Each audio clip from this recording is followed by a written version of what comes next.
नमस्कार प्यारे विद्यार्थियों, प्रेप साथी पर आप सभी का स्वागत है। मैं आपका भाई विवेक पांडे। मुख्य परीक्षा के लेखन में सबसे ज़्यादा विचार करने की आवश्यकता होती है, सबसे ज़्यादा अभ्यास की आवश्यकता होती है। यूपी पीसीएस की मुख्य परीक्षा में सामान्य हिंदी एवं आलेखन का पूरा एक पेपर होता है 150 नंबर का। ये पूरा का पूरा एक 150 अंक की परीक्षा वाला एक पूरा का पूरा प्रश्न पत्र ही आपके सामने होता है, 150 अंक। और इसी प्रकार से आरओ की मुख्य परीक्षा में भी आपके सामने पत्र लेखन, आलेखन के संदर्भ में पत्र लेखन का प्रश्न, पत्र लेखन आने के बाद उसी से 15 नंबर का सारणी रूप आपसे पूछा जाता है। यानी कि लगभग 8 तारीख 24 8 नंबर के 3 ठो आपसे पत्र पूछे जाते हैं और 15 नंबर का सारणी रूप tabular form of the letter पूछा जाता है, जिसमें गद्यखंड से भी सवाल पूछा जाता है। एक गद्यखंड से पूरा का पूरा ठीक ठाक सवाल आपका 18-20 नंबर का रहता है। अब उसको सॉल्व करना पड़ता है, ये आरओ का है। ऐसे ही बीईओ में भी आपको सॉल्व करना पड़ता है। इसी के साथ अगर आप एलटी ग्रेड का फॉर्म भर रहे हैं या फिर आप जीआईसी प्रवक्ता का फॉर्म भी देख रहे हैं, यानी कि अगर कुल जमा मैं बात करूं कि आप यूपी पीएससी के तहत होने वाली परीक्षाओं में कहीं भी प्रतिभाग करने जा रहे हैं, किसी भी राज्य में प्रतिभाग करने जा रहे हैं, मुख्य परीक्षा देने जा रहे हैं, तो इससे पीछा नहीं छुड़ा पाएंगे आप अपना। इसमें हम आपको क्या क्या दे सकते हैं, आज की वीडियो आपकी 15-15 मिनट की ऐसे ही आपको रोज मैं वीडियो दूंगा, जिसके माध्यम से आपको कुछ चीजें कंफर्म हो जाएंगी। इसका कोई शुल्क नहीं है, निःशुल्क है और बहुत बेहतरीन कंटेंट के साथ मैं आपको चीजें लेकर के देने वाला हूं। आपके सामने एक गद्यखंड दे दिया जाता है, प्रश्न पत्र में एक गद्यखंड दे दिया जाता है। आपको इसी गद्यखंड को पढ़ करके, जो कि अपठित होता है, ये एक अपठित गद्यखंड होता है, इसको पहले आप नहीं पढ़े होंगे, वहीं पर पढ़ने को मिलेगा। और इस अपठित गद्यखंड से एक शीर्षक चयन करना होता है। चाहे आप यूपी पीएससी का एग्जाम दीजिए, चाहे बीईओ का, चाहे आरओ का, एक शीर्षक चुनाव करना पड़ता है। शीर्षक चयन में कुछ सावधानियां बरतनी चाहिए। शीर्षक हमेशा ऐसा चुनना चाहिए जो पूरे गद्यखंड के मूल भाव को 3 से 4 शब्दों में ही अभिव्यक्त करने की क्षमता रखता हो। यह अभ्यास से अर्जित की जा सकती है। सरल भाषा में अगर मैं आपको समझाने की कोशिश करूं तो यूं समझिए कि अगर गोदान किसी उपन्यास का नाम है, प्रेमचंद जी द्वारा रचित किसी उपन्यास का नाम गोदान रख दिया गया, तो तात्पर्य कि गऊ का दान। और यह शीर्षक मात्र से समझने में देर न लगेगी कि गऊ का दान अर्थात भारतीय परंपरा में किसी भी व्यक्ति के लिए मृत्यु के 10वें दिन गऊ का दान किया जाता है। यह रचना निश्चित ही किसी की मृत्यु कर रही है, किसी की मृत्यु पर लिखी जा रही है। अंततः होरीराम की मृत्यु होती है। होरीराम आजीवन एक किसान बनने की लड़ाई करता रहता है और अंत में वह एक मजदूर बन के मृत्यु को प्राप्त होता है और गौदान करने के लिए उसके पास गाय नहीं होती है। ठीक उसी प्रकार से अगर हम किसी कहानी के माध्यम से इस बात को समझने का यत्न करें तो प्रेमचंद जी की ही एक कहानी है कफन। कफन कहानी में धीसू और माधव हैं। अब धीसू माधव क्या कर रहे हैं कि दोनों के पेट की लड़ाई और मृत्यु के बाद कफन की लड़ाई चल रही है। अंततोगत्वा पेट की लड़ाई विजयी होती है। कथन कहने का मेरे यह मतलब हुआ कि आप जब शीर्षक का चयन करें तो शीर्षक चयन में सबसे पहली प्राथमिकता भावबोध की होती है और यह भावबोध विकसित होता है समय के साथ।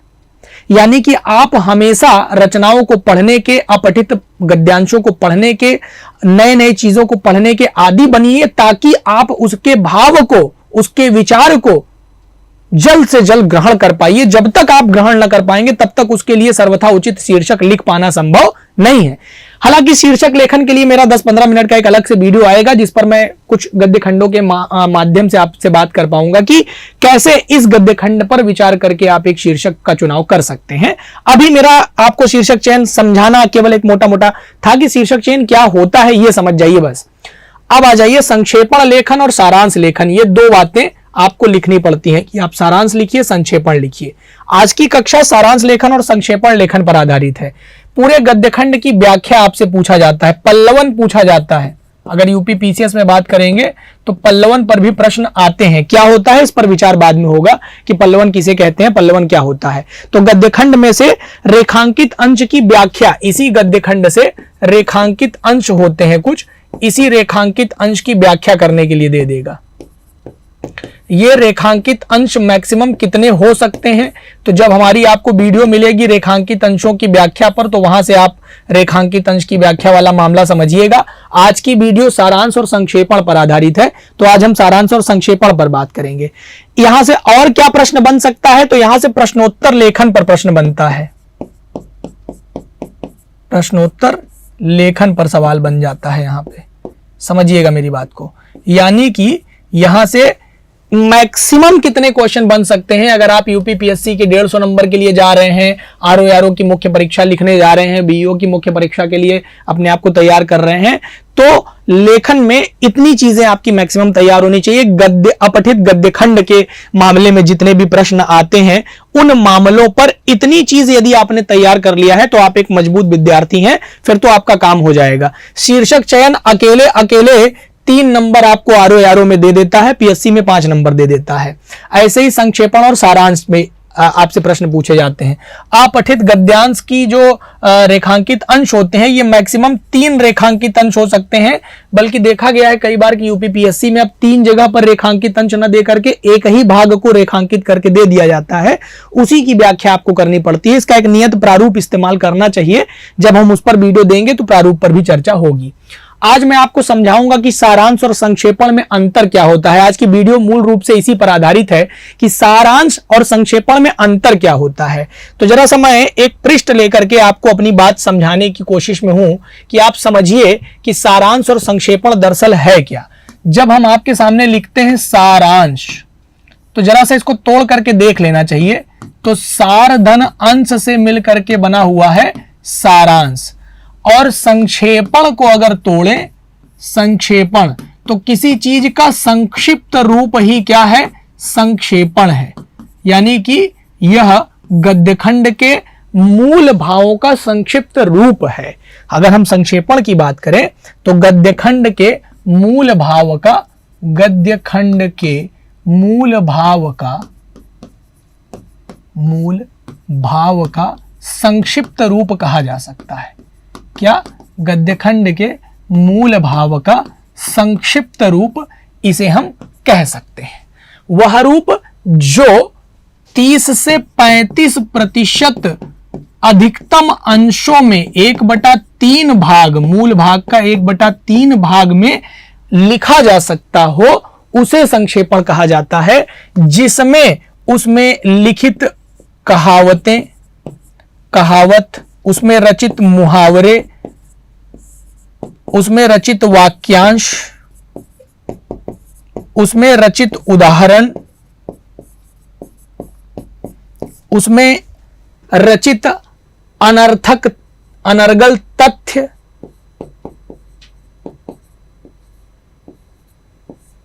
को हटा करके बचे हुए भाग को संक्षेपण की संज्ञा दी जाती है। यानी संक्षेपण मूल भाग की लगभग नकल कही जा सकती है, परंतु 1/3 अंश रूप में ही वह वहां पर उपस्थिति दर्ज कराए तब। लेकिन जब सारांश की बात करें तो उसके मूल भाव का सार लेखन है। ये मूल भाव, गद्यखंड के मूल भावों का, गद्यखंड के मूल भाव का सार, जहां विद्यार्थी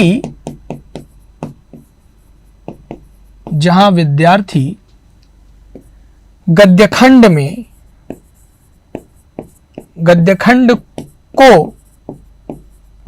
अपने शब्दों में 1/3 अथवा 1/4 भाग में सार लेखन करता है, सार लेखन करता है। कहने का तात्पर्य यह हुआ कि गद्यखंड के मूल भाव का संक्षिप्त विवरण, मूल भाव का संक्षिप्त विवरण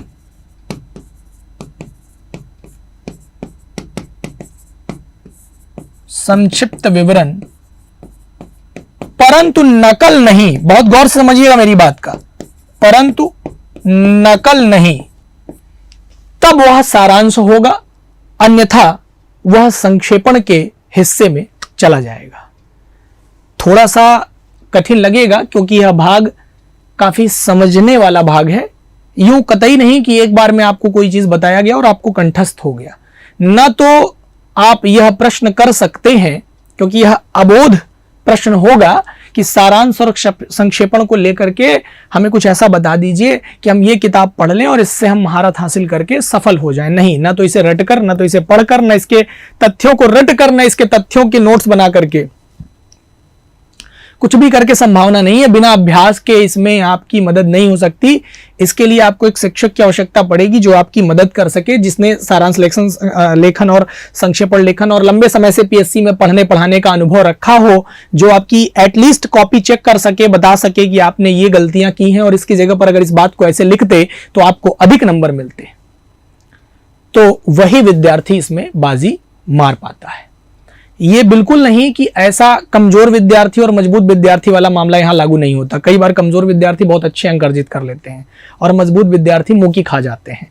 आपको मैं और समझाने का प्रयत्न करूंगा कि सारांश और संक्षेपण में मूलतः अंतर क्या है। तो मैं सबसे पहली बात आपके सामने रखूंगा कि जो सारांश लेखन होता है यह गद्यखंड के मूल निचोड़ होते हैं, जबकि जब मैं संक्षेपण की बात करूंगा तो यह गद्यखंड का लघु रूप होता है। कितना लघु होता है? तो 1/3 भाग ही होना चाहिए, इससे ज्यादा नहीं हो सकता। यानी 100 शब्दों में लिखे हुए किसी गद्यखंड का लगभग 30 से 35% हिस्सा, लगभग 33% होगा, 33.33, लेकिन मान के चलिए 30 से 35% भाग जो है वह संक्षेपण लेखन में उद्धृत हो सकता है। मैं यह बताना चाहूंगा कि गद्यखंड का जो मूल भाव है और उसके विचारों का उल्लेख निष्कर्षात्मक रूप में पेश करना सारांश लेखन का प्रमुख स्रोत होता है, प्रमुख कार्य होता है, जबकि संक्षेपण लेखन में गद्यांश यथावत बने रहते हैं। क्योंकि मैंने कहा था कि ये नकल रूप में उपस्थित होते हैं, लगभग कुछ बातों को हटा करके, जो कि मैंने आपके सामने पीछे पेश किया था कि इसमें कहावत नहीं जुड़ती, इसमें मुहावरा नहीं जुड़ेगा, वाक्यांशों को हटा दीजिए, उदाहरणों को हटा दीजिए, अनर्गल तथ्यों को हटा दीजिए, तो बचे हुए भागों से आप काम चला पाएंगे। तो मैंने आपको बताया कि जो गद्यांश होते हैं वह गद्यखंड के संक्षेपण के रूप में अगर आप आ रहे हैं तो वो यथावत बने रहेंगे, बस उनके आकार में परिवर्तन होगा कि 100 शब्द को उठा करके अब आपने 33-35 शब्दों तक अब आपने सीमित कर दिया है। यह इस बात की व्याख्या करता है। परंतु जब सार अंश की बात करेंगे, किसी चीज का सारांश लेखन की बात करेंगे, जैसे मैं आपसे कहूं कि आप ईदगाह कहानी जो है उसका सारांश लिखिए, तो आप सारांश में बहुत नपी तुली बात करेंगे, न कि हर बात को स्थान दे देंगे।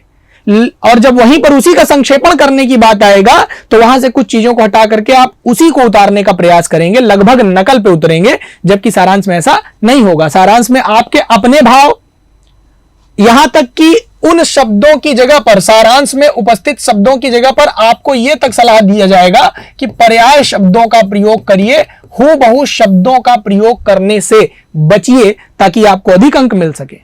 आप स्व बौद्धिकता से, स्वविवेक के माध्यम से अपने मनगढ़ंत तथ्य भी उसमें शामिल कर सकते हैं, कुछ उदाहरणों का भी सहारा ले सकते हैं।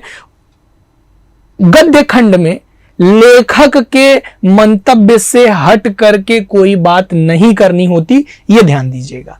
क्रमबद्धता आवश्यक नहीं होती है जब आप सारांश लिख रहे होते हैं। तो सारांश लेखन में पूरी गद्यखंड को पढ़ करके आप अपने शब्दों में, अपनी शैली में लिख सकते हैं। उसमें कोई आवश्यकता नहीं है कि आप किसी भी तरह से एक एक पंक्ति का सार लेखन करें, नहीं। परंतु जब आप संक्षेपण करेंगे तो संक्षेपण में क्रमबद्धता को संक्षेपण की रीढ़ माना जाता है।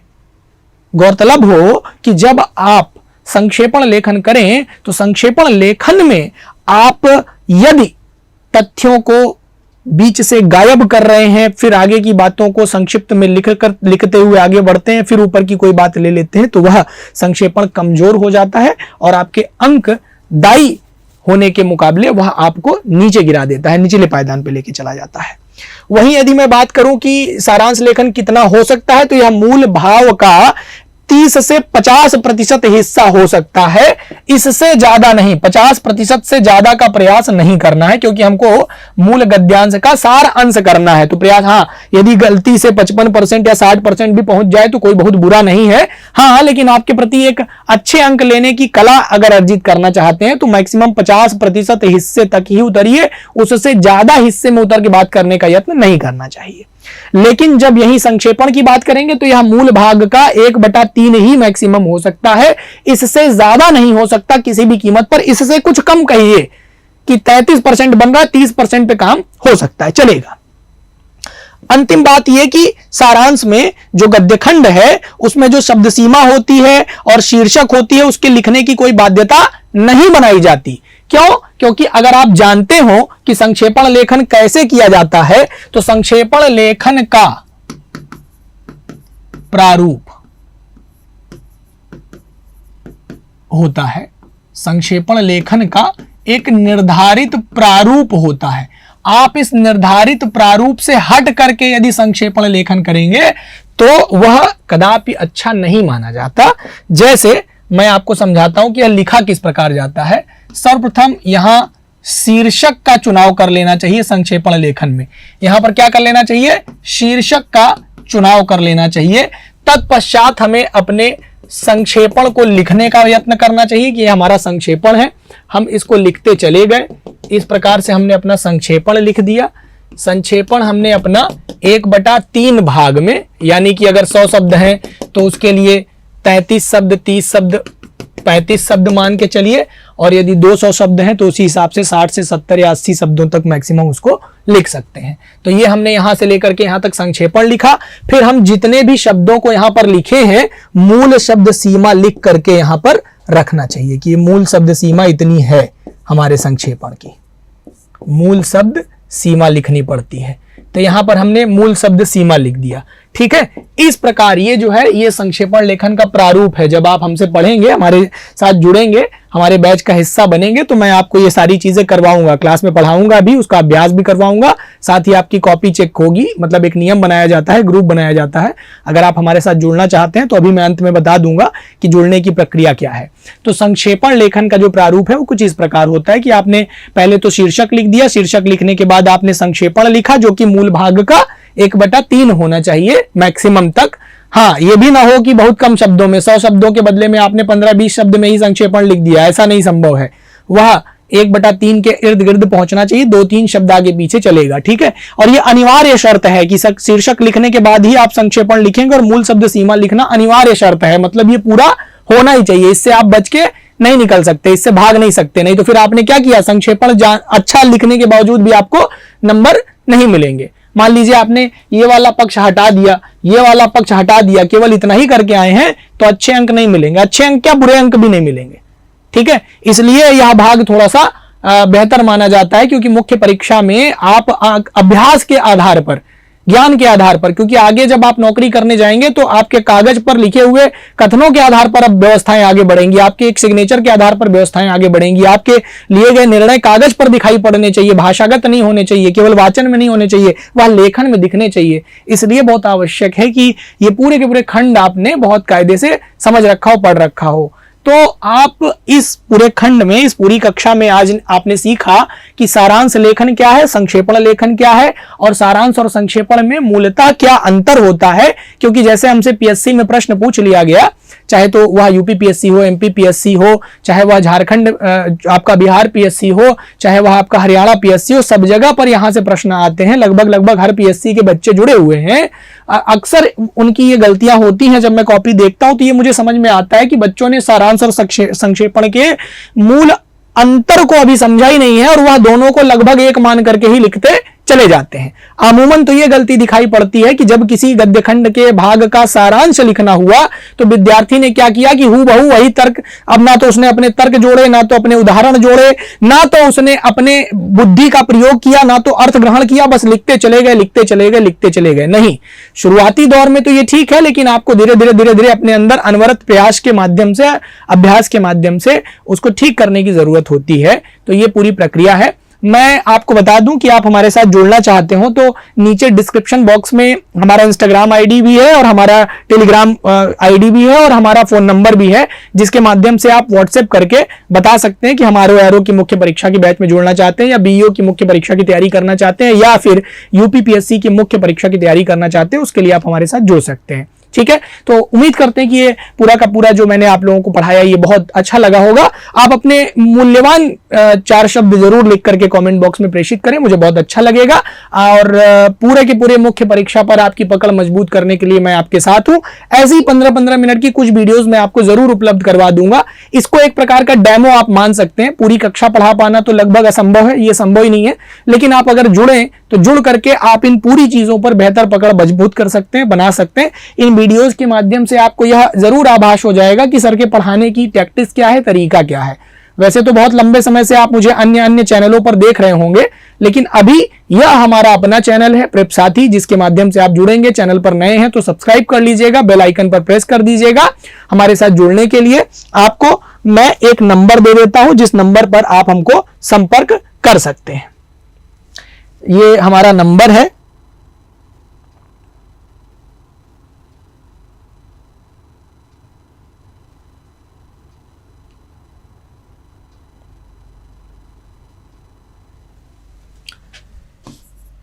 83188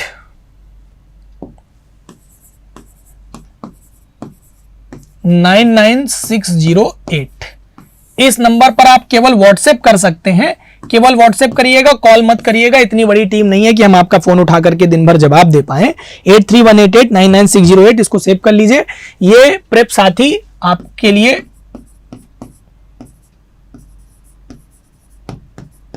हमेशा तत्पर है। मैं आपका साथी विवेक पांडे। नमस्कार, स्वागत और अभिनंदन रहा आपका। वीडियो अच्छी लगी हो तो लाइक, शेयर और सब्सक्राइब करिएगा। धन्यवाद, नमस्कार।